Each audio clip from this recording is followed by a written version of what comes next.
আপনাদেরকে এটা ঘটনা বলি, এটা কোরআনের না, হাদিসের না। আবার বলছি, মেরাজের এই কথাটা বোঝাবার জন্য একটা ঘটনা বলবো, কোরআনেরও না, হাদিসেরও না, শুধু একটা ঘটনা ইতিহাস থেকে। বুজুর্গদের কাছে এই ধরনের ঘটনা শোনা যায় কাশফে অথবা আশরাফ আলী তানভীর মালফুজাতে আপনারা পাবেন। দুনিয়ার এক মুহূর্ত, দুনিয়ার একটা সেকেন্ড ঊর্ধ্ব জগতের কত বছরের সমান?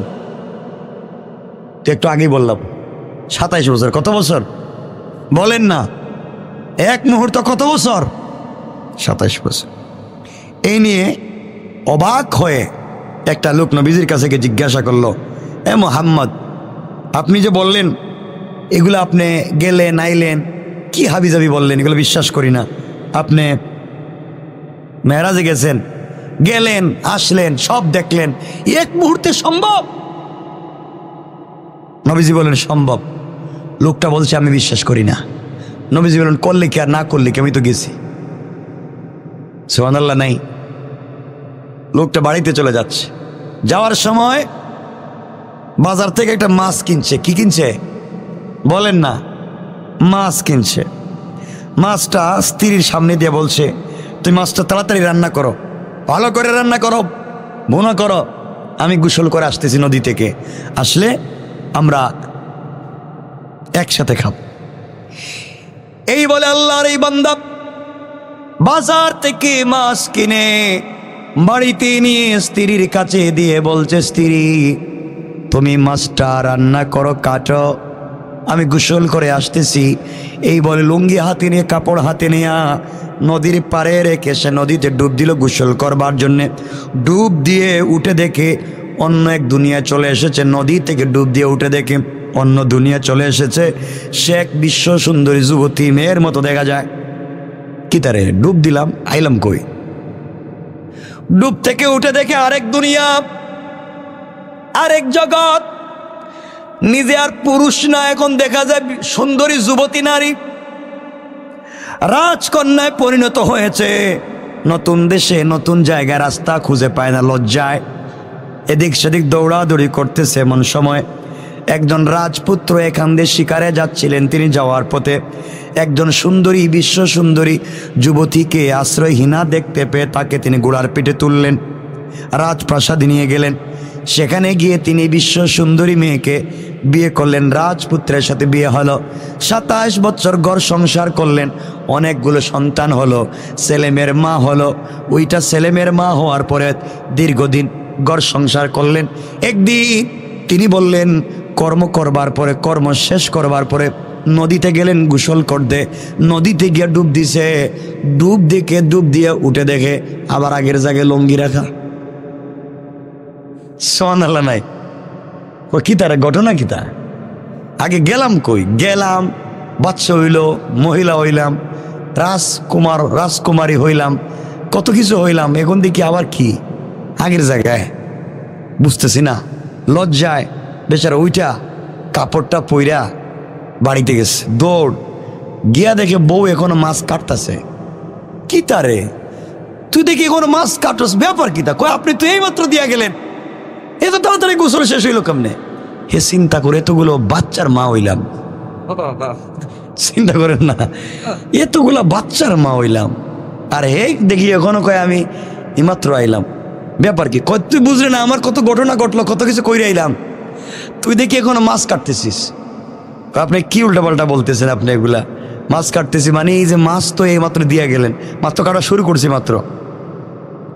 সে চিন্তায় পড়ে গেল, তাইলে আমি যদি এই কাজ হইতে পারে, নিশ্চয় মুহাম্মদের এই কথারে অস্বীকার করার কারণে আল্লাহ তাআলা আমাকে ঘুরাইয়া, আমাকে দেখাইয়া বুঝাইয়া দিতেছেন আসলে ঘটনা সত্য।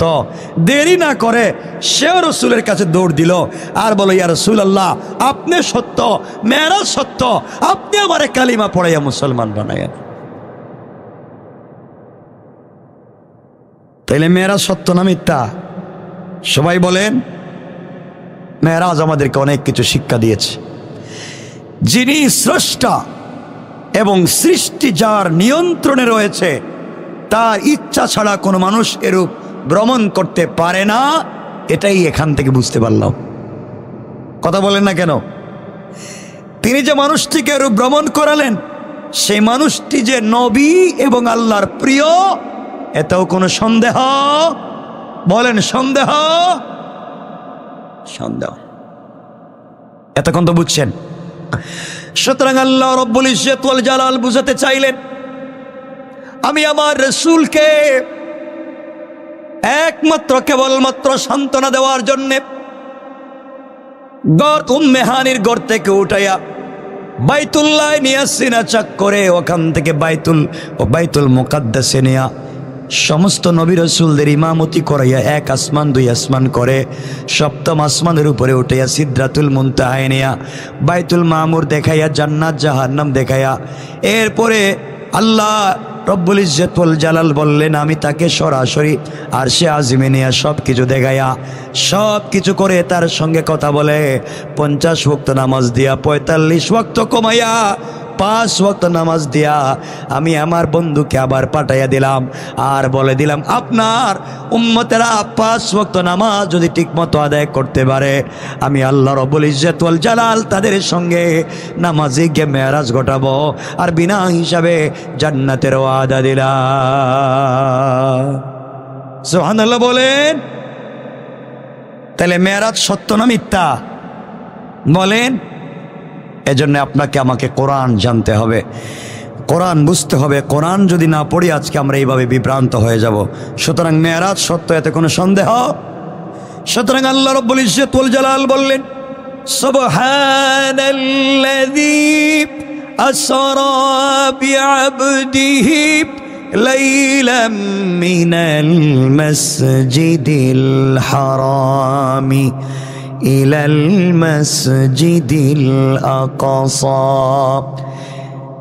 المسجد الأقصى الذي باركنا حوله لنريه من آياتنا إنه هو السميع البصير। আল্লাহ রাব্বুল ইজ্জত ওয়াল জালাল বললেন, আমি আমার বন্ধুকে মেরাজে নিলাম, বাইতুল্লাহ থেকে বাইতুল মুকাদ্দাসে নিলাম। সুতরাং যারা মেরাজ বিশ্বাস করবে না তাদের ঈমান থাকবে না। রমজানুল মুবারক আমাদের সামনে চলে এসেছে, এই সময় বেশি বেশি করে আল্লাহর রাসূল সাল্লাল্লাহু আলাইহি ওয়াসাল্লামের উপর দুরূদ পড়তে হবে, বেশি বেশি করে সালাত পড়তে হবে, বেশি বেশি করে আল্লাহর ইবাদত করতে হবে। আল্লাহর রাসূল বলে দিয়েছেন, যারা রজব শাবান এবং রমজান মাস পাইল, শেষ পর্যন্ত রমজান পাওয়ার পরে গুনাহ মাফ করাইয়া জান্নাতে যেতে পারল না, তাদের মতো হতভাগা পৃথিবীর জমিনে আর নাই। পড়েন নাউজুবিল্লাহ। এজন্যে আমরা ইবাদত করতে পারবো তো ইনশাআল্লাহ? বলেন ইনশাআল্লাহ। আল্লাহ আমাদের কবুল করুক, সবাই বলেন আমিন। আমার মুসলমান বন্ধুগণ, গভীর মনোযোগ। আল্লাহর পয়গম্বর, আখেরি জামানার নবী, সরকারে কায়নাত, দো জাহানের সরদার, নবী রহমত জনাব মুহাম্মদ রাসূলুল্লাহ সাল্লাল্লাহু আলাইহি ওয়াসাল্লাম কে আল্লাহ তাআলা 50 ওয়াক্ত সালাত দিয়ে বললেন, বন্ধুরে, আমি পৃথিবীতে কোন নবীকে ভালোবেসে এত কিছু দেই নাই, তোমার উম্মতকে জান্নাতে নিতে চাই, এই জন্যে আমি আল্লাহ 50 ওয়াক্ত সালাত দিয়েছি। নবীজি জানতে চাইলেন, আল্লাহ তাআলা আমার উম্মত যদি সালাতটুকু আদায় করে, সত্যি বলেন তো আপনি জান্নাত দিবেন কিনা? আল্লাহ ডাক দিয়া বললেন, বন্ধু আমার, দুনিয়ার জমিনে তোমার উম্মতেরা যদি পাবলিকের হক নষ্ট না করে, গুনাহ থেকে মুক্ত হয়ে আমার সালাত আদায় করে, আল্লাহ রাব্বুল ইজ্জত ওয়াল জালাল বললেন, আমি ওয়াদা দিলাম বন্ধুরে, তোমার উম্মত ইন্তেকাল করতে দেরি হবে, আমি আল্লাহ তাদেরকে জান্নাত দিতে আমি আল্লাহর 1 মিনিটও দেরি হবে না। জোরে বলেন। এই নামাজের মাধ্যমে তারা যা চাইবে তাই পাইবে। সিজদায় গিয়ে আমি আল্লাহর কাছে যা চাইবে তারা তাই আদায় করতে পারবে। সুতরাং উম্মত যদি নামাজে গিয়ে আল্লাহর কাছে কিছু বলে, আল্লাহ রাসূলকে আল্লাহ জানিয়ে দিলেন, বন্ধু আমার, দুনিয়ার জমিনে কোন জিনিস দিয়ে আমাকে দুর্বল করা যায় নাই, দুনিয়ার কোন জিনিস দিয়ে আমাকে খুশি করা যাবে না। আসমানে জমিনে যা কিছু আছে সব যদি আমাকে দিয়ে দেওয়া হয়, এরপরেও আমি আল্লাহ যতটুকু সন্তুষ্ট হব না। কোন বান্দা যদি আমার কদমে সিজদায় পড়ে একটা বার সুবহান রাব্বিয়াল আলা বলে, আমি আল্লাহ তার চাইতে বেশি খুশি হয়ে যায়। জোরে বলেন। এবার আমার রাসূল 50 ওয়াক্ত সালাত নিয়ে আসতে লাগলেন। ষষ্ঠ আসমানে আসার পথে হযরতে মুসা কালিমুল্লাহর সঙ্গে দেখা হলো। মুসা কালিমুল্লাহ আল্লাহর রাসূলকে ডাক দিয়া বললেন, ও পয়গম্বরে আরবি, আল্লাহর সঙ্গে দেখা করতে গিয়েছেন, আল্লাহ আপনাকে কি দিয়েছেন, আপনার উম্মতকে কি দিয়েছেন? আমার নবীজি জবাব দিলেন, পয়গম্বর মুসা, আল্লাহ তাআলা আমার উম্মতকে ভালোবেসে 50 ওয়াক্ত নামাজ উপহার দিয়েছে। জোরে বলেন না সুবহানাল্লাহ। আমার বন্ধুগণ, রাসূল সাল্লাল্লাহু আলাইহি ওয়াসাল্লামের কথা শুনে হযরতে মুসা আলাইহিস সালাতু ওয়াস সালাম বলতে লাগলেন, আমার উম্মত আল্লাহর হুকুম না মানার কারণে জাহান্নামী, আমার উম্মত অধিকাংশ জাহান্নামী আমায় আল্লাহর হুকুম না মানবার কারণে। আর আপনার উম্মতকে আল্লাহ 50 ওয়াক্ত নামাজ দিয়েছেন, ওরা একটাও জান্নাতে যাবে না, সবগুলা জাহান্নামে যাবে। কারণ আমার অভিজ্ঞতা থেকে বলছি, একটাও নামাজ আদায় করতে পারবে না, আল্লাহ তাদেরকে জাহান্নাম দিবেন। আমার নবী উম্মতের কত দয়ালু, আমার নবী উম্মতের কত মায়ার ভালোবাসা। এখান থেকে আবার আল্লাহর কাছে গেলেন, আল্লাহকে ডাক দিয়া বলছেন, আল্লাহ তাআলা,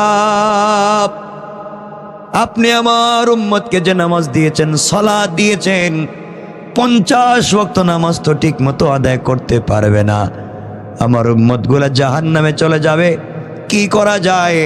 আল্লাহ রব্বুল ইজ্জত ওয়াল জালালকে বলছেন, আপনি কমাইয়া দেন। আল্লাহ রব্বুল ইজ্জত ওয়াল জালাল 5 ওয়াক্ত নামাজকে কমাইয়া দিলেন। কোন সুবহানাল্লাহ। কয় ওয়াক্ত? সবাই বললেন না। আমার বন্ধুগণ, এবার মুসা আলাইহিস সালাত আবার রাসূল বেক করতে লাগলেন। আবার ষষ্ঠ আসমানে আসার পরে মুসার সঙ্গে দেখা। মুসা বললেন, এবার বলেন তো কি হয়েছে? আমার নবীজি বললেন, মুসা, আল্লাহ 5 ওয়াক্ত কম দিয়েছেন, 45 ওয়াক্ত দিয়েছেন। এবার মুসা হাউমাউ করে কাঁদতে লাগলেন আর বললেন, নিশ্চয় আমার উম্মতেরা 1 ওয়াক্ত নামাজ 2 ওয়াক্ত নামাজ পড়ে নাই, আর আপনার উম্মত 45 ওয়াক্ত সম্ভব না, পড়বে না। আপনাকে অনুনয় বিনয় করে আপনাকে বলছি, উম্মতকে যদি জান্নাতে নিতে হয়, আপনি আবার আল্লাহর কাছে যান, আল্লাহকে গিয়ে বলেন তিনি যেন নামাজকে কমায়া দেন। আমার নবী উম্মতের কত দরদি।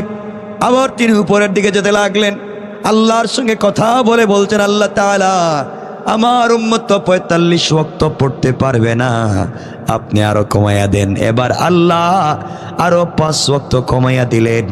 40 ওয়াক্ত নামাজ নিয়ে আমার নবীজি আসতে লাগলেন। ষষ্ঠ আসমানে আসার পরে আবার মুসার সঙ্গে দেখা। মুসা ডাক দিয়া বলছেন, কি এনেছেন? আমার নবীজি বললেন, 40 ওয়াক্ত নামাজকে আল্লাহ তাআলা বহাল রেখেছেন, 5 ওয়াক্ত করে 10 ওয়াক্ত নামাজকে কম দিয়েছেন।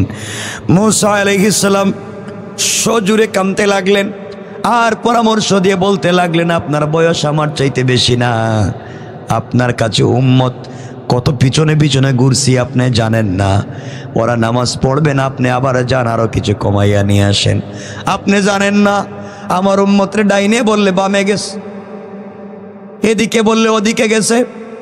এত বিপদ আপদ থেকে বাঁচাইলাম, ফেরাউন থেকে বাঁচাইলাম, সাগরের মধ্য দিয়ে আল্লাহ রাস্তা করে দিলেন, ওপারে গেলাম।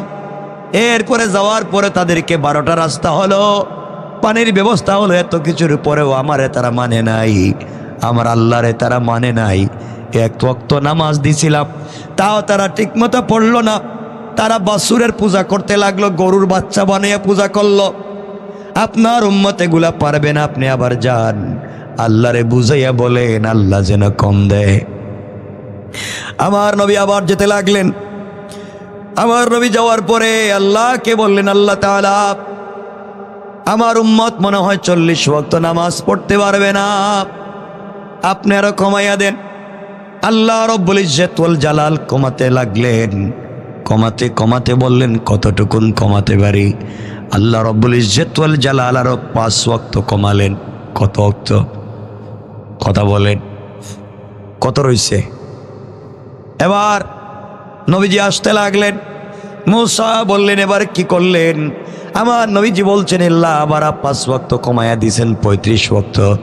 নবীজিকে মূসা বলছেন, না না, আপনি বুঝতেছেন না, এখন পর্যন্ত আসল জায়গায় যায় নাই, একটাও জান্নাতে যাবে না, আপনি আবার যান।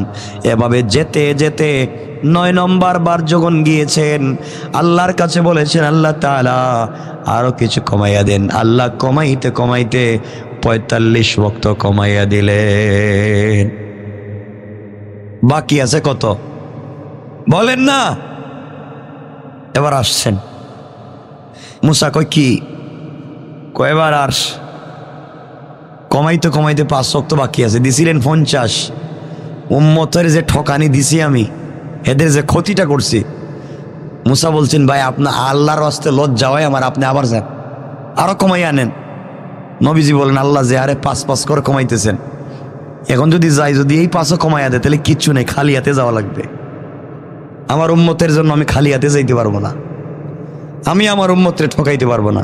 মূসা বলেন, ঠকাইতেছেন কিনা জানি না, কিন্তু একটাও জান্নাতে যাইতো না। 45 ওয়াক্ত কমাইয়া দিছেন, 5 ওয়াক্ত তাও পড়বে না। মূসা বলছেন, আমি জানি তো, পড়বে কি পড়বে না। আমার বন্ধুগণ, এবার নবীজি সাল্লাল্লাহু আলাইহি ওয়াসাল্লাম কাঁদতে লাগলেন আর বলেন, আল্লাহ আমি কি তাইলে মূসার পরামর্শে ভুল করলাম? আমার উম্মতকে তুমি এত উপকার করলা, এত সওয়াবের ব্যবস্থা করে দিলা, আর আমি কমাইতে কমাইতে 5 ওয়াক্ত নিয়ে যাইতেছি, 45 ওয়াক্তই নাই। আল্লাহ আমার উম্মতের এই ক্ষতি কেমনে পূরণ হবে? সুবহানাল্লাহ নাই? আরো জোরে বলেন না, আরো জোরে বলেন। আল্লাহ আমার উম্মতের এই ক্ষতিটা কেমনে পূরণ হবে? আমি করলামটা কি? আপনি আমার উম্মতের ক্ষতি পুরাইয়া দেন। আমি তো কমাইয়া ফেললাম, আমার তো 85 টাকা ভালো ছিল, কি দরকার ছিল কমাইবার? এবার আল্লাহ ওয়াজ করে বললেন, বন্ধু আমার, আপনি টেনশন করবেন না, আপনি চলে যান। 5 ওয়াক্ত নামাজ যদি আপনার উম্মতেরা ইহতিমামের সাথে ঠিক মতো 5 ওয়াক্ত নামাজ আদায় করতে পারে, আমি আল্লাহ তাদের আমল নামায় 50 ওয়াক্ত নামাজের সওয়াব দেওয়ার ওয়াদা দিলাম। আল্লাহু আকবার। আমি 50 ওয়াক্তের সওয়াব দিব, আপনি চলে যান। এবার আমার নবীজি আসতে লাগলেন, আল্লাহ রব্বুল ইজ্জত ওয়াল জালালের কাছ থেকে বিদায় নিয়ে আসতে লাগলেন। আমার বন্ধুগণ, এখানে সংক্ষেপ করে কিছু কথা বলে দেই। কিছু লোক তো মেরাজকে বিশ্বাসই করতে চায় না। মনে রাখবেন, মেরাজ হয়েছে, যারা বিশ্বাস করবে না তারা ঈমানদার হতে পারে না।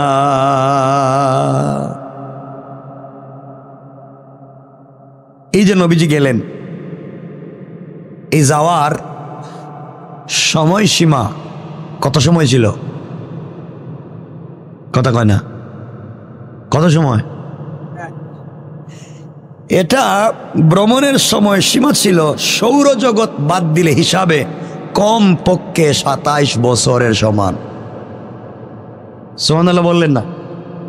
নবীজি মক্কা থেকে বাইতুল মুকাদ্দাস, ওখান থেকে মেরাজ, 7 আসমান পাড়ি দিলেন, জান্নাত জাহান্নাম দেখলেন, আল্লাহর সঙ্গে কথা বললেন, আবার আসলেন, মুসার সঙ্গে থেকে আবার গেলেন, আবার আসলেন, আবার গেলেন, আবার আসলেন। এত কিছুতে সময় লেগেছে কমপক্ষে 27 বছর। আপনাদের সন্দেহ হইতেছে কতদিন? কিন্তু এই 27 বছরে নবীজি অনেক কিছু দেখেছেন, শিখেছেন। এই 27 বছরের মেরাজের কর্মময় জীবন, এটা বহুত লম্বা আলোচনা, এগুলো করলে আমাদের শেষ হওয়ার সুযোগ নাই। না, আমি যেটা বলতে চাই যে নবীজি সাল্লাল্লাহু আলাইহি সাল্লাম হাদিসের বর্ণনা অনুযায়ী দুজকে জাহান্নামে পাপীদের আযাবের ভয়াবহতা দেখলেন। দেখলেন কিভাবে সুদের আযাব হয়, বেবিচারের আযাব হয়, মিথ্যা সাক্ষী দেওয়ার আযাব হয়, মিথ্যা সার্টিফিকেট দেওয়ার আযাব হয়, এতিমের সম্পদ খাইলে কি হয়, অন্যায়ভাবে মানুষের মারলে কি হয়, বোন ভাই ফুফুদের ওয়ারিশ থেকে বঞ্চিত করলে কি হয়, সব কিছু তিনি দেখলেন। মুসলিম না হলে কি শাস্তি হবে, বেপরদা থাকলে কি শাস্তি হবে, পৃথক পৃথকভাবে তিনি দেখলেন। সুবহানাল্লাহ বললেন না? জান্নাতে গেলেন, সবগুলা জান্নাত দেখলেন। হযরত উমরের বাড়ি দেখলেন, আবু বকরের বাড়ি দেখলেন, সব দেখলেন। এখানে সময় লাগে নাই? কথা বলেন না কেন? আশ্চর্যের বিষয় হলো এই 27 বৎসরের সময়সীমা দুনিয়ার হিসাবে একটা মুহূর্ত। সুবহানাল্লাহ নাই? তিনি যে বিছানার থেকে উঠে গিয়েছিলেন, ফিরে এসে দেখেন বিছানা এখনো গরম। না, সুবহানাল্লাহর আস্তে কোন, আরো জোরে বলেন। ঘরের শিকল এখন পর্যন্ত নড়ে, অজুর পানি এখনো গড়িয়ে গড়িয়ে পড়ে। সুবহানাল্লাহ নাই? কারণ দুনিয়ার সময় সূর্যের গতির সাথে মিল রেখে হিসাব করা হয়। দুনিয়ার এদের সময়ের হিসাব করি সৌরজগৎ দিয়ে না, সূর্যের হিসাবে আমরা টাইম হিসাব করি না। কিন্তু আসমানের উপরে সূর্য আছে, কথা বলেন, আছে নাই? দুনিয়ার হিসাব সৌরজগতের সঙ্গে সূর্যের মাধ্যমে হিসাব করি, চন্দ্রের মাধ্যমে হিসাব করি। কিন্তু আসমানের উপরে, 7 আসমানের উপরে বাইতুল মামুরে, বাইতুল মামুর, ওখানে বাইতুল্লাহ, আরশে আসিম, সিদরাতুল মুনতাহা, এখানে সূর্য আসেনি, চন্দ্র আসেনি। কথা বলেন না কেন? সুতরাং দুনিয়ার হিসাব এখানে কাজ করবে না। সেখানকার সময়ের হিসাব দুনিয়ার হিসাবের সাথে মিলে না। দুনিয়ার সময় স্থির, সূর্য আস্তে আস্তে যায়, কিন্তু উপরে সূর্য নাই। নবীজি সাল্লাল্লাহু আলাইহি ওয়াসাল্লাম ফিরে এসে দেখলেন যেখানে যা রেখে গেছেন সবই ঠিক মতো আছে। আজকে বৈজ্ঞানিক গবেষণা এবং যুক্তিতে এই ভ্রমণের সবগুলা সত্যতা প্রকাশিত হয়েছে। কেমনে? নবীজি সাল্লাল্লাহু আলাইহি ওয়াসাল্লাম যে জিনিস দিয়ে গেলেন, আচ্ছা কোন তো আমেরিকায় একটা বোমা আছে, ধরেন কথার কথা, মারবো এখন বাংলাদেশে,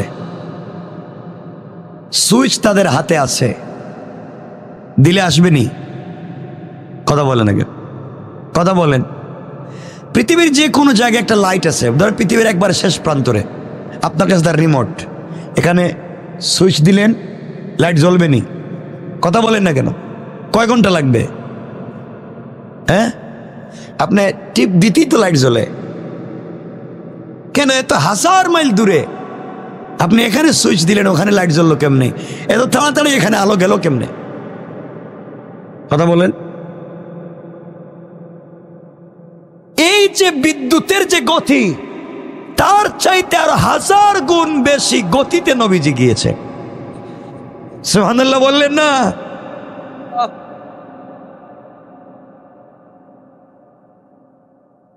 কোন মানুষকে আপনি একবার দেখলে চিনে ফেলেন কেন? চোখ যখন দেখে, দেখার সাথে সাথে সে ব্রেইনে সিগন্যাল দেয় যে আমি এই কালারের, এই রঙের, এই চোখ, এই কানওয়ালা একটা লুকরে দেখছি। দেখতো তোর মেমোরিতে আগে আসেনি এমন কোন লুকরে দেখছিস না।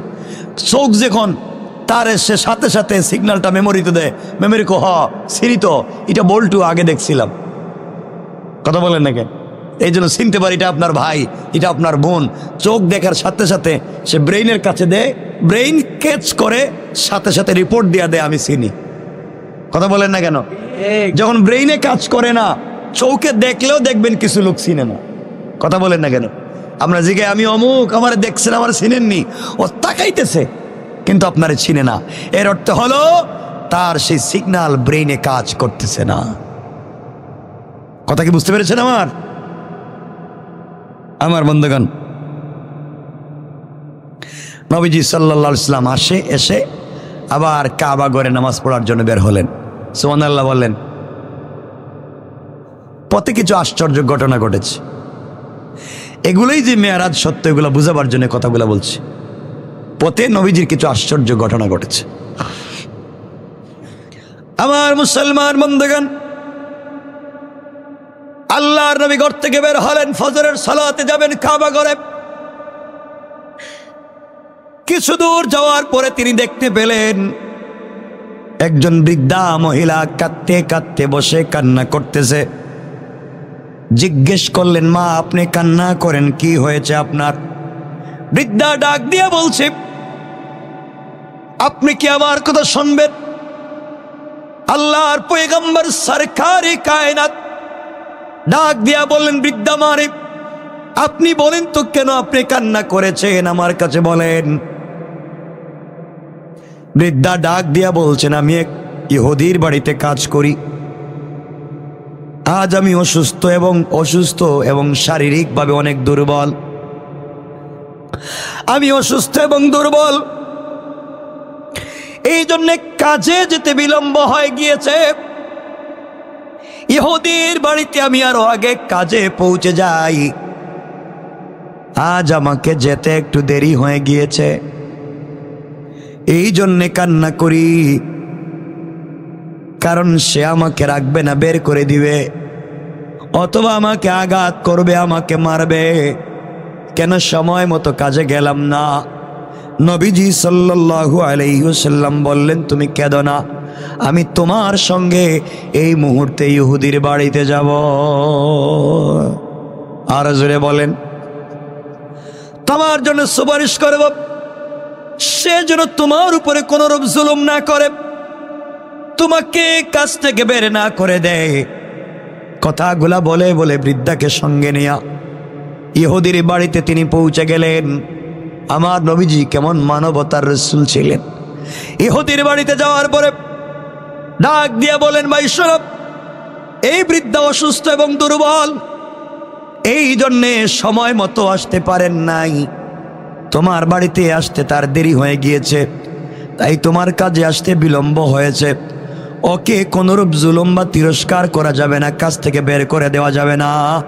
এই মুহূর্তে এই বৃদ্ধা দুর্বল মহিলা যে কাজগুলা করে দেওয়ার দরকার ছিল, সবগুলা কাজ আমি মুহাম্মদ ইবনে আব্দুল্লাহ করে দেব। সুবহানাল্লাহ, জোরে বলেন। কেমন ছিলেন তোমার রাসূল? ইহুদি চমকে দাঁড়িয়ে গেল, হাতের সবকিছু ফেলে দিল, আশ্চর্য হয়ে ডাক দিয়ে বলতে লাগলো, ওগো মুহাম্মদ সাল্লাল্লাহু আলাইহি ওয়াসাল্লাম, তাহলে সত্যি করে আপনি বলেন তো, আজকে রাত্রে কি আপনি মেরাজে গিয়েছিলেন? আল্লাহু আকবার, জোরে বলেন, আরো জোরে বলেন, আল্লাহু আকবার। আমার নবীজি বললেন, তুমি কেমনে জানতে পারলে আমি মেরাজে গিয়েছি কি যাই নাই? তুমি কেমনে জানলে? আমি এখন পর্যন্ত পৃথিবীর কোনো মানুষের সঙ্গে কথা পর্যন্ত বলি নাই। আমি তো মসজিদে যাইতেছিলাম, মাত্র আসলাম, বৃদ্ধাকে পাইলাম, তোমার বাড়িতে নিয়ে আসলাম, তুমি কেমনে জানলে?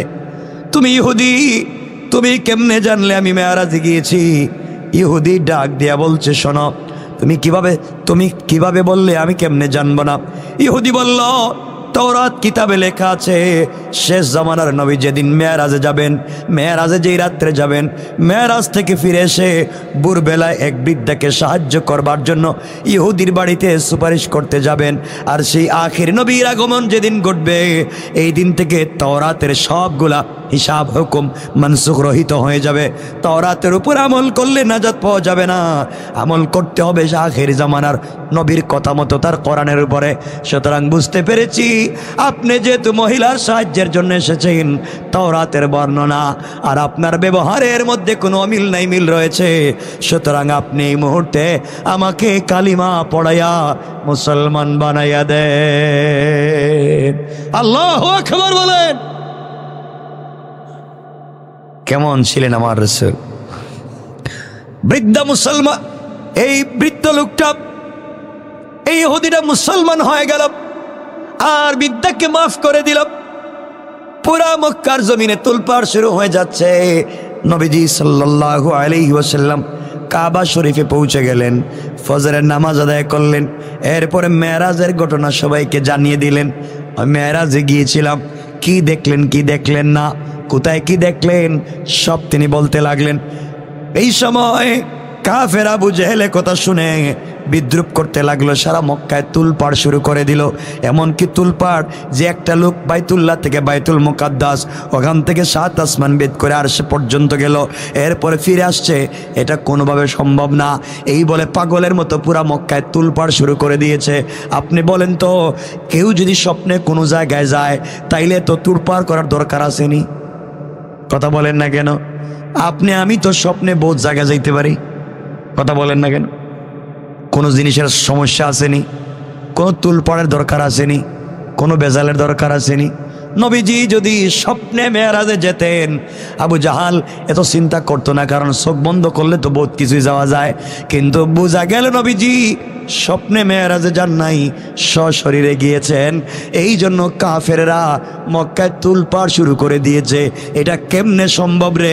1 সেকেন্ডে গেছে, আইসে, সব দেখছে, আবার এসে নামাজও পড়াইছে, এটা বিশ্বাস করা যায় না। নাউজুবিল্লাহ বললেন না? এগুলা পাগলের প্রলাপ, নাউজুবিল্লাহ বলেন। আবু জাহাল আস্তে আস্তে করে চিন্তা করলে এই কথাগুলো কারে বলা যায়? চিন্তা করলো মুহাম্মদের সব থেকে ঘনিষ্ঠ বন্ধুর নাম, কথা বললেন না, হযরতে আবু বকর সিদ্দিক রাদিয়াল্লাহু তাআলা আনহু। যাই আবু বকররে দেখি বুঝাই আনি, ফিরাই আনা যায়, এমন পাগলের কথা কেমনে শোনা যায়? আবু বকরের বাড়িতে গিয়ে হাজির, আর দলবল নিয়ে হাজির। আবু বকর বলেন, এত সকালবেলা আবু জাহাল আমার বাড়িতে কেন? আবু জাহাল বলতেছে, এতদিন যাকে আমরা পাগল বলতাম তাকে এখন তুমি পাগল বলতে বাধ্য হবে, কারণ সে যেসব কথা বলে পাগলের কথা ছাড়া কিছুই না। সে বলেছে 7 আসমান বেদ করে আসে আজিমে গেছে, আল্লাহর সঙ্গে দেখা করছে, জান্নাত জাহান্নাম দেখছে, সব দেখে আবার নাকি ফিরে আসছে। এটা কি বিশ্বাস করা যায়? সিদ্দিক আকবর জিজ্ঞেস করলেন, কার কথা বলো? কে? সেই লোকটাকে আবু জাহেল বলল, আর কার কথা? এই যে কে? এই যে কে? কই তো পাগলটা? আবু বকর বললেন, মিয়া এইটা পাগলটা কোন নাম নাই? কই তো নাম কি তা? এটা নাম তো মোহাম্মদ।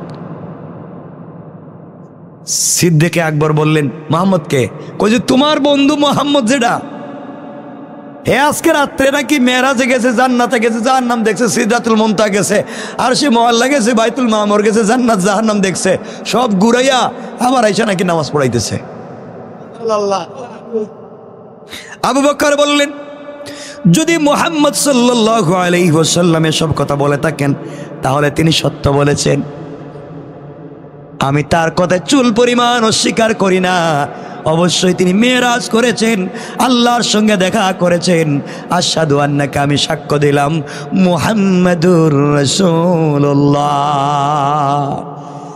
আবু জাহাল এখান থেকে বের হয়ে গেল, বিতাড়িত হয়ে চলে গেল। সব খবর পৌঁছার পরে আল্লাহর রাসূল উপদেশ দিলেন সিদ্দিক আকবর, যেই লোকটা বিনা কথা বিনা বাক্যে শুনবার সাথে সাথে আমার রাসূলকে বিশ্বাস করে দিয়েছে। আল্লাহ রাব্বুল ইজ্জত ওয়াল জালাল বললেন, আমি দুনিয়ায় আবু বকরকে আপনার বন্ধু বানিয়ে দিয়েছি, আখিরাতে জান্নাতেও আবু বকরকে আপনার বন্ধু বানাইয়া দিলাম। তার নাম সিদ্দিক। আমার বন্ধুগণ, আবু জাহেল দেখলো কোনো কাজ হইল না। আচ্ছা কোন তো, এত পাগল হয়ে গেছে একটা লোক, সারা দুনিয়া নাচাই দিতেছে, মুহাম্মদ মেরাজে যান নাই, স্বপ্নে হইলে এতে কিছু দরকার ছিল নি? কথা বলেন না কেন? তাহলে বিষয়টা স্বপ্নে না সশরীরে? কথা বলেন। তাহলে নবীজি সশরীরে মেরাজে গিয়েছেন, সত্য না মিথ্যা? আবার বলেন, আবার বলেন। সত্য। এজন্য আমি আগেই বলেছি কথাটা, বরাক, আমরা এটাকে বারকুন থেকে বলি, নিয়ে এসেছেন বরাক শব্দ। এখানে বিদ্যুতের গতির চাইতে বেশি গতি। সুবহানাল্লাহ বলেন। আচ্ছা কোন বিদ্যুতের সুইচ যদি এখানে থাকে আর লাইট যদি আসমানের একবারে কাছাকাছি থাকে, জ্বলবো নি? কথা বলেন না কেন? কয় মিনিট পরে? কথা বলেন না। চোখের পলক মারতে দেরি হবে লাইট জ্বলতে। তে নবীজি যে গেছেন এতে সন্দেহ আছে? বলেন। বারকুন শব্দটা কেউ কেউ বলেন জন্তুর জন্য রূপ করতে ব্যবহৃত হয়েছে, বিদ্যুতের চাইতেও দ্রুত গতির জন্তু। সুবহানাল্লাহ বলেন না। নবীজি বিদ্যুতের গতির চাইতে বেশি গতিতে গিয়েছিলেন। কোথায়? বলেন না। এত দ্রুত গেছেন, দুনিয়ায় পিছনে যে ঘটনাগুলা ঘটেছিল এগুলো এখন পর্যন্ত আসে আজিমিকা পৌঁছায় নাই। যাইতে আসছে যাইতে আসছে যাইতে আসছে, নবীজের আগে পৌঁছে গেছে। সুবহানাল্লাহ নাই? আপনারা জানেন আলোর গতি সেকেন্ডে কত? 1,86,000 মাইলের মাইল, 1,86,000 মাইল সেকেন্ডে দৌড়ে বিদ্যুৎ। আর নবীজি তার চাইতে বেশি গতিতে গেছেন। আল্লাহু আকবার নাই? এজন্যে আল্লাহ আমার রাসূলকে বলেছেন, আলাম তারা কাইফা ফাআলা রাব্বুকা বিআসহাবিল ফিল। আপনি দেখেননি রব হাতি বাহিনীর সাথে কি করছেন? তো নবীজি দেখবেন কেমনে? তখন তো মার পেটে ছিলেন। হাতি বাহিনীর যখন ঘটনা ঘটে নবীজি তো মার পেটে, তিনি জানবেন কেমনে? তা আল্লাহ বললেন দেখেননি? এখান থেকে এই ব্যাখ্যা হতে পারে যে এই ঘটনা যে ধ্বংসস্তূপ, এখন এগুলো আল্লাহর কাছে পৌঁছায়নি, নবীজি যাওয়ার সময় রাস্তা দেখে গেছেন। সুবহানাল্লাহ বললেন না? আবার আল্লাহ কোন জায়গায় বলেছেন, আলাম তারা কাইফা ফাআলা রাব্বুকা বিআদ। আদ জাতিকে যে আমি ধ্বংস করছি দেখেননি? নবীজি দেখবেন, কই সময় তো তার জন্মই ছিল না, অস্তিত্বই ছিল না। এর অর্থ হলো এই ধ্বংসের খবর এখনো ফেরেশতারা নিয়ে যাইতেছে, রাসূল রাস্তায় দেখছে। সুবহানাল্লাহ বললেন না? কত কিছুর ব্যাখ্যার জায়গা আছে। কোরআন পড়েন, কোরআনকে বুঝেন। এমনকি নবীজি যাওয়ার সময় দেখলেন অনেক কিছুই দেখলেন। কি দেখলেন? কত কিছু।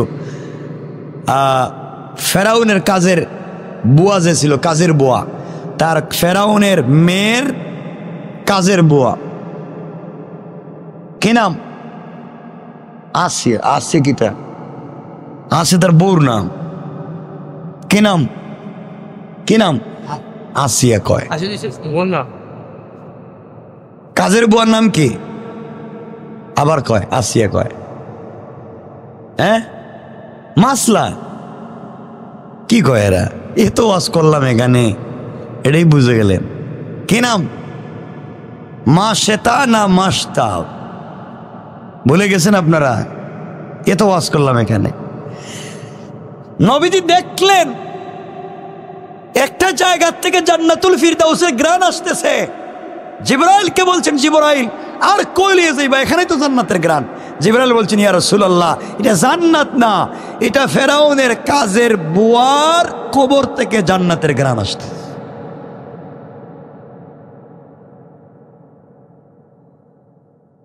আমার বন্ধুগণ, আপনারা এখন হয়তো বিশ্বাস করতে না পারেন যে এত দ্রুত গতিতে কেমনে গেলেন, কারণ উপর তো আর সূর্য নাই, চন্দ্র নাই, এখানকার গতি, এখানকার সিস্টেমই আলাদা। এজন্য কিয়ামতের দিন কেমন হবে, দুনিয়ার দিনের চাইতে কত লম্বা হবে, এটাও আমরা শুনছি না, শুনেন না হিসাব। আপনাদেরকে এটা ঘটনা বলি, এটা কোরআনের না, হাদিসের না। আবার বলছি, মেরাজের এই কথাটা বুঝাবার জন্য একটা ঘটনা বলবো, কোরআনেরও না, হাদিসেরও না, শুধু একটা ঘটনা ইতিহাস থেকে। বুজুর্গদের কাছে এই ধরনের ঘটনা শোনা যায় কাশফে অথবা আশরাফ আলী থানভীর মালফুজাতে আপনারা পাবেন। দুনিয়ার এক মুহূর্ত, দুনিয়ার একটা সেকেন্ড ঊর্ধ্ব জগতের কত বছরের সমান? তো একটু আগেই বললাম 27 বছর। কত বছর বলেন না? এক মুহূর্ত কত বছর? 27 বছর। এই নিয়ে অবাক হয়ে একটা লোক নবীজির কাছে গিয়ে জিজ্ঞাসা করলো, এ মুহাম্মদ, আপনি যে বললেন এগুলো আপনি গেলেন আইলেন, কি হাবিজাবি বললেন, এগুলো বিশ্বাস করি না। আপনি মেরাজে গেছেন, গেলেন আসলেন, সব দেখলেন, এক মুহূর্তে সম্ভব? নবীজি বলেন সম্ভব। লোকটা বলছে আমি বিশ্বাস করি না। নবীজি বলেন করলে কি আর না করলে কি, আমি তো গেছি। সুবহানাল্লাহ নাই। লোকটা বাড়িতে চলে যাচ্ছে, যাওয়ার সময় বাজার থেকে একটা মাছ কিনছে। কি কিনছে বলেন না? মাছ কিনছে। মাছটা স্ত্রীর সামনে দিয়ে বলছে, তুই মাছটা তাড়াতাড়ি রান্না করো, ভালো করে রান্না করো, ভুনা করো, আমি গোসল করে আসতেছি নদী থেকে, আসলে আমরা একসাথে খাব। এই বলে আল্লাহর এই বান্দা বাজার থেকে মাছ কিনে বাড়িতে নিয়ে স্ত্রীর কাছে দিয়ে বলছে, স্ত্রী তুমি মাছটা রান্না করো, কাটো, আমি গোসল করে আসতেছি। এই বলে লুঙ্গি হাতে নিয়ে, কাপড় হাতে নিয়ে নদীর পাড়ে রেখে সে নদীতে ডুব দিল গোসল করবার জন্যে। ডুব দিয়ে উঠে দেখে অন্য এক দুনিয়া চলে এসেছে। নদী থেকে ডুব দিয়ে উঠে দেখে অন্য দুনিয়া চলে এসেছে। সে এক বিশ্ব সুন্দরী যুবতী, মেয়ের মতো দেখা যায়। কি তারে ডুব দিলাম, আইলাম কই? ডুব থেকে উঠে দেখে আরেক দুনিয়া, আরেক জগৎ। নিজে আর পুরুষ না, এখন দেখা যায় সুন্দরী যুবতী নারী রাজকন্যায় পরিণত হয়েছে। নতুন দেশে নতুন জায়গায় রাস্তা খুঁজে পায় না, লজ্জায় এদিক সেদিক দৌড়াদৌড়ি করতেছে। এমন সময় একজন রাজপুত্র এখান দিয়ে শিকারে যাচ্ছিলেন। তিনি যাওয়ার পথে একজন সুন্দরী, বিশ্ব সুন্দরী যুবতীকে আশ্রয়হীনা দেখতে পেয়ে তাকে তিনি ঘোড়ার পিঠে তুললেন, রাজপ্রাসাদে নিয়ে গেলেন। সেখানে গিয়ে তিনি বিশ্ব সুন্দরী মেয়েকে বিয়ে করলেন। রাজপুত্রের সাথে বিয়ে হলো। 27 বছর ঘর সংসার করলেন, অনেকগুলো সন্তান হলো, ছেলেমেয়ের মা হলো। ওইটা ছেলেমেয়ের মা হওয়ার পরে দীর্ঘদিন ঘর সংসার করলেন। একদিন তিনি বললেন, কর্ম করবার পরে, কর্ম শেষ করবার পরে নদীতে গেলেন গোসল করতে। নদীতে গিয়ে ডুব দিছে। ডুব দিয়ে উঠে দেখে আবার আগের জায়গায় লুঙ্গি রাখা। সুবহানাল্লাহ নাই। ও কি তার ঘটনা? কি তা আগে গেলাম কই? গেলাম, বাচ্চা হইল, মহিলা হইলাম, রাজকুমারী হইলাম, কত কিছু হইলাম। এখন দেখি আবার কি আগের জায়গায়, বুঝতেছি না। লজ্জায় বেচারা ওইটা কাপড়টা পইরা বাড়িতে গেছে। দৌড় গিয়া দেখে বউ এখনো মাছ কাটতেছে। কি তারে তুই দেখি এখনো মাছ কাটস, ব্যাপার কি তা? কই আপনি তো এই মাত্র দিয়া গেলেন, এত তাড়াতাড়ি গোসল শেষ হইল কেমনে? হে চিন্তা করে এতগুলো বাচ্চার মা হইলাম। চিন্তা করেন না, এতগুলা বাচ্চার মা হইলাম, আর হে দেখি এখনো কয় আমি এইমাত্র আইলাম। ব্যাপার কি? কয় তুই বুঝলি না আমার কত ঘটনা ঘটলো, কত কিছু কইরে আইলাম, তুই দেখি এখনো মাছ কাটতেছিস। আপনি কি উল্টাপাল্টা বলতেছেন? আপনি এগুলা মাছ কাটতেছি মানে এই যে মাছ তো এই মাত্র দিয়া গেলেন, মাত্র কাটা শুরু করছি মাত্র।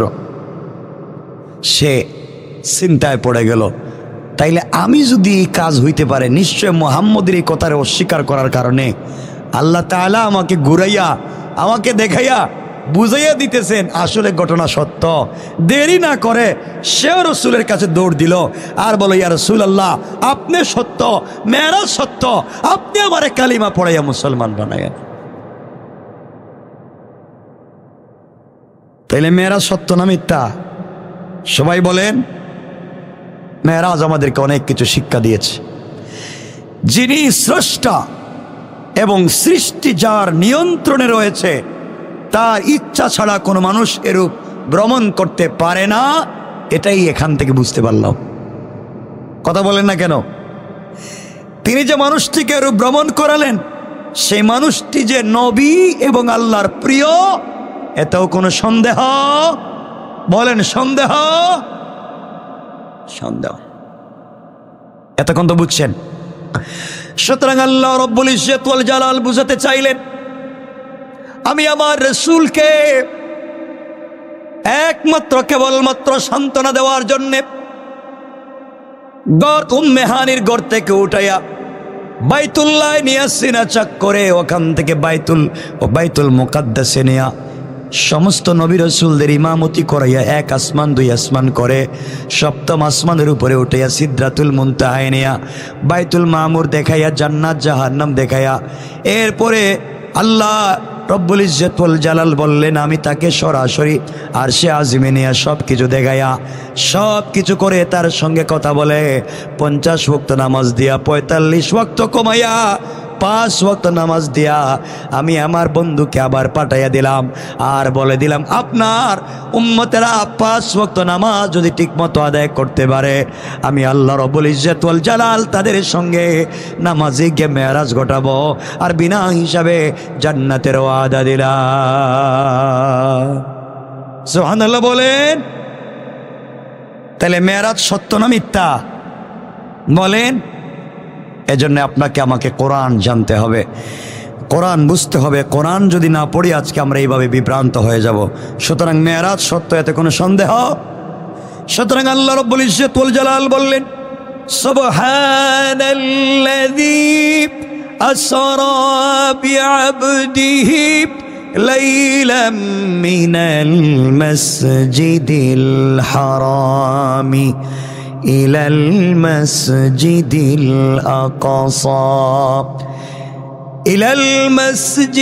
الأقصى الذي باركنا حوله لنريه من آياتنا إنه هو السميع البصير। আল্লাহ রাব্বুল ইজ্জত ওয়াল জালাল বললেন, আমি আমার বন্ধুকে মেরাজে নিলাম, বাইতুল্লাহ থেকে বাইতুল মুকাদ্দাসে নিলাম। সুতরাং যারা মেরাজ বিশ্বাস করবে না তাদের ঈমান থাকবে না। রমজানুল মুবারক আমাদের সামনে চলে এসেছে, এই সময় বেশি বেশি করে আল্লাহর রাসূল সাল্লাল্লাহু আলাইহি ওয়াসাল্লামের উপর দুরূদ পড়তে হবে, বেশি বেশি করে সালাত পড়তে হবে, বেশি বেশি করে আল্লাহর ইবাদত করতে হবে। আল্লাহর রাসূল বলে দিয়েছেন, যারা রজব শাবান এবং রমজান মাস পাইল, শেষ পর্যন্ত রমজান পাওয়ার পরে গুনাহ মাফ করাইয়া জান্নাতে যেতে পারল না, তাদের মতো হতভাগা পৃথিবীর জমিনে আর নাই। পড়েন নাউজুবিল্লাহ। এজন্যে আমরা ইবাদত করতে পারবো তো ইনশাআল্লাহ? বলেন ইনশাআল্লাহ। আল্লাহ আমাদের কবুল করুক। সবাই বলেন আমিন। আর লম্বা করবো না, আজকে অনেক সময় হয়ে গেছে, 10টা হয়ে যেতেছে। আমার তো আরও কাজ আছে, কেউ উঠবেন না, বসেন। সবার জন্য দিল থেকে দোয়া থাকবে। আমরা 3 পর্বে 3 সপ্তাহে আমরা মেরাজকে শেষ করলাম। এখন তো মেরাজ সম্পর্কে পরিষ্কার ধারণা ঠিক আছে তো? কোনো সন্দেহ আছে? আল্লাহ আমাদের হেফাজত করুক, ইমান বাঁচাক। বলেন আমিন। রমজানের কদর করবেন। আমি চেষ্টা করবো আগামী জুমা থেকে রমজানের ধারাবাহিক কিছু আলোচনা নিয়ে আসা। রমজানটা কেন, রমজানে আমাদের কল্যাণ কি, এইটা নিয়ে একটা ধারাবাহিক আলোচনা নিয়ে আসতে। আল্লাহ যদি আমাদেরকে বাঁচায় রাখেন, সুস্থ রাখেন, সুযোগ দেন, সবার পরে না আমিন। মূল বিষয় এখানে রেখে দিলাম, মেরাজ এখানেই শেষ। আমরা দোয়া করব, আপনাদের কাছে আমি দোয়ার মোহতাজ। দিল থেকে আমার জন্য আপনারা দোয়া করবেন। আল্লাহ যেন আসমানি জমিনি মুসিবত থেকে বাঁচায়, জমিনের ফিতনা ফাসাদ থেকে বাঁচায়। আমিও আপনাদের জন্য মন খুলে দোয়া কর। মনে রাখবেন, আজকে শাবানের প্রথম জুমা বার শেষ হয়ে রাত্র চলে যাচ্ছে। দোয়া কবুল হওয়ার সময় আমরা একে অপরের জন্য দোয়া করব ইনশাআল্লাহ। বলেন ইনশাআল্লাহ। দোয়ার আগে আপনাদেরকে ছোট্ট একটা কথা বলতে চাই। আমাকে 2 সপ্তাহ থেকে বলতেছেন, আমি নিজে দেখলাম, মোবাইলে দিল, আমাকে আয়শা দিয়ে গেল। আমাদের এক ভাই,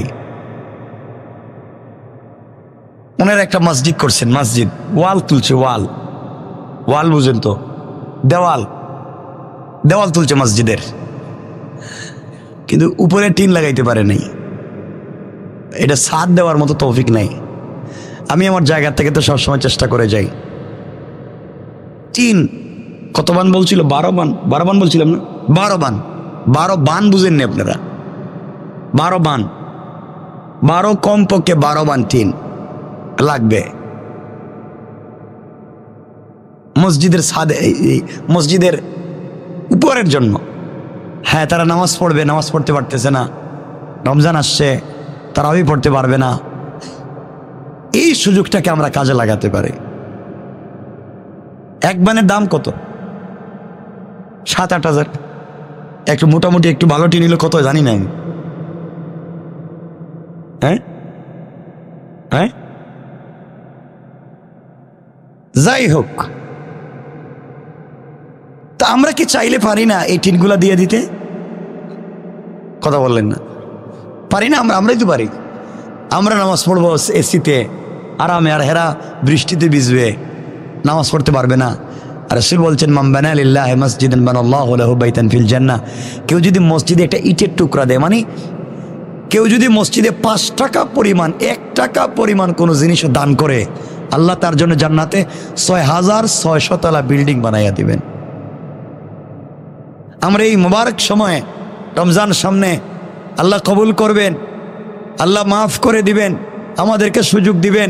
একটা মসজিদের টিন হবে, শত শত মানুষ এখানে নামাজ পড়বে, ওরা এখানে শান্তিতে নামাজ পড়বে, আর আমরা এখানে বসে বসে সওয়াব পাবো। এই সুযোগ করে দিতে পারি না? কেউ আসেননি? কি বলবেন এখানে যে হুজুর আমি নগদ না, তো 2 সপ্তাহে দিয়ে দিলেই চলবে, আগামী সপ্তাহ, পরের সপ্তাহ, এরপরে আর সময় নেই, দিয়ে দিলে আগামী সপ্তাহ। আগামী সপ্তাহ কত তারিখ পড়ে?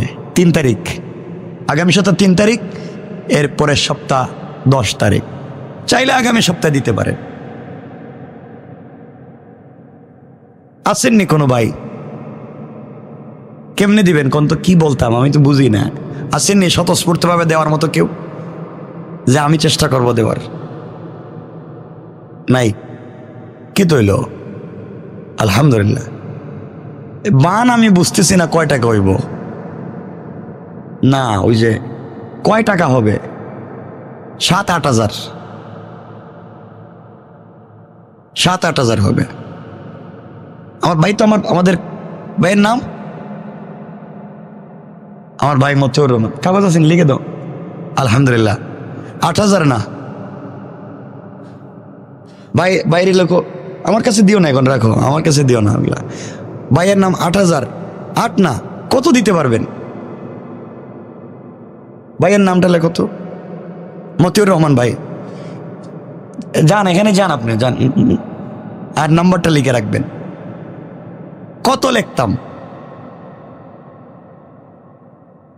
1 বান কত আসবে?